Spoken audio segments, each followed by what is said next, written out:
Hello friends, welcome to my channel acting with Kabir Singh. आज हम discuss करेंगे अपने इस चैनल में, अपनी इस वीडियो में 7 चक्रास क्यों इम्पोर्टेंट हैं एक्टिंग के लिए। तो शुरुआत करते हैं रूट चक्रा से। रूट चक्रा हमारे सबसे नीचे स्थिर रीढ़ की हड्डी के पास पाया जाता है। अब ये रूट चक्रा एक्टिंग के लिए कैसे इंपॉर्टेंट है मैं आपको बताता हूँ। जो रूट चक्रा होता है इसका मतलब ही होता है कि हम मूलधार चक्रा है, जिससे हम इस अर्थ से, नेचुरल चीज़ों से अटैच रहते हैं, जैसे कि फॉरेस्ट हो गया, पानी हो गया, नदी हो गई, इन सब चीज़ों से, इन्वायरमेंट से अटैच रहते हैं। और एक एक्टर का इन्वायरमेंट से अटैच होना बहुत ज़रूरी है, क्योंकि जब वो ग्राउंडेड फील करेगा, अपने अंदर ग्राउंडेड फील करेगा, तो वो ग्राउंडेड एक्टिंग करेगा, मतलब नेचुरल एक्टिंग करेगा, एक्टिंग विथ ईज़ करेगा। उसको कोई दिखावे की ज़रूरत नहीं होगी कि मुझे दिखावा लाना है अपनी एक्टिंग में, मुझे ये करना है। वो बिल्कुल नेचुरल एक्टिंग करेगा। तो इसलिए रूट चक्र आपका ये हो गया कि रूट चक्र क्यों इंपॉर्टेंट है। अब उससे ऊपर चलते हैं तो उससे ऊपर होता है सैक्रल चक्र। सैक्रल चक्र को सेक्स चक्र भी कहते हैं। और इस चक्र का क्या काम होता है हमारे एक्टिंग से रिलेटेड, ये है क्रिएटिविटी का चक्र।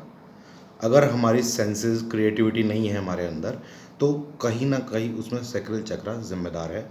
और उसमें सैक्रल चक्र की पूरी पूरी जिम्मेदारी होती है क्रिएटिविटी को बढ़ाने में। इसलिए हमारा सैक्रल चक्र, जो कि हमारा सेक्स चक्र भी कहते हैं, उसका क्रिएटिविटी के लिए बहुत महत्वपूर्ण है। तीसरे चक्र पे चलते हैं, उससे ऊपर होता है सोलर प्लेक्सस चक्र। सोलर प्लेक्सस चक्र का कलर येलो होता है और ये होता है पेट, स्टमक के पास पाया जाता है। और इसका क्या काम है बताता हूँ। ये हैप्पीनेस का चक्र है, खुश रहने का, जॉय।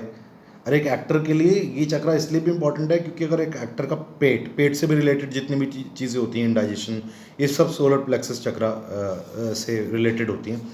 और एक एक्टर के लिए बहुत ज़रूरी, क्योंकि अगर उसको मन की शांति नहीं होगी, मन का जॉय नहीं होगा, मन की खुशी नहीं होगी, तो वो एक्टिंग नहीं कर सकता, परेशान हो जाएगा, डिप्रेस्ड हो जाएगा, बहुत सारी चीज़ें हो जाती हैं। तो इसलिए उसका अपसेट होना, उस चक्र का अपसेट होना भी बहुत बुरा होता है। और उस चक्र को हमें बहुत महत्वपूर्ण तरीके से उसका ध्यान रखना चाहिए। अब उससे थोड़ा ऊपर चलते हो, उसके बाद आता है हार्ट चक्र, दिल, इमोशन। अगर आपकी एक्टिंग में आपको इमोशन ही नहीं है, आप बहुत फील करते हैं कि यार मैं इमोशनल नहीं अटैच हो पाता, मैं इमोशनल नहीं हूँ यार, तो मैं एक्टिंग में नहीं ला पाता, क्योंकि मुझे पता ही नहीं इमोशन क्या होता है, तो कहीं ना कहीं उसमें आपका हार्ट चक्र बहुत ज़्यादा जिम्मेदार है। आपका वो हार्ट चक्र बिल्कुल क्लीन होना चाहिए, उसकी एनर्जी फॉर्म बिल्कुल अच्छी होनी चाहिए, तब जाके आप सब इमोशंस जैसे रोना, हंसना, खेलना, कूदना सब अच्छी तरीके से महसूस कर पाएंगे। उससे ऊपर चलते हैं थ्रोट चक्र। थ्रोट चक्र आप समझ गए होंगे, गले का चक्र, जो कि यहाँ स्थापित होता है। इसका एक्टिंग में कैसे और किस प्रकार से ज़रूरत पड़ती है मैं बताता हूँ।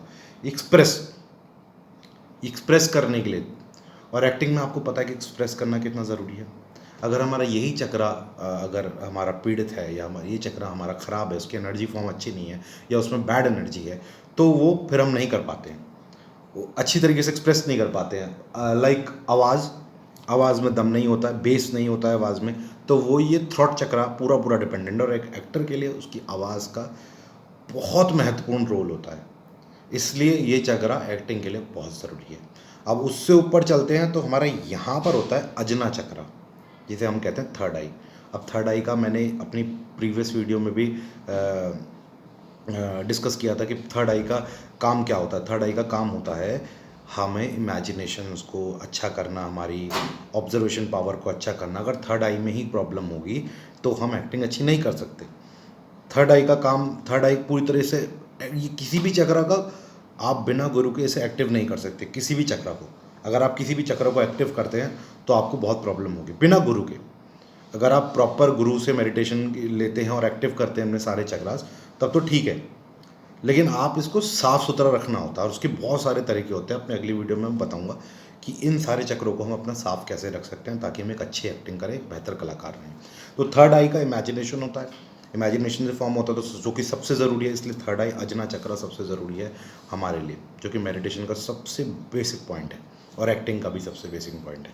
उससे ऊपर चलते क्राउन चक्र, जो कि यहाँ लोकेट करता है, पिंक कलर का होता है। और इस चक्र का हमारे एक्टिंग में क्या काम होता है, इस चक्र का सबसे ज़्यादा एक्टिंग में ज़रूरत है कि इंटेलिजेंट, बुद्धि चक्र।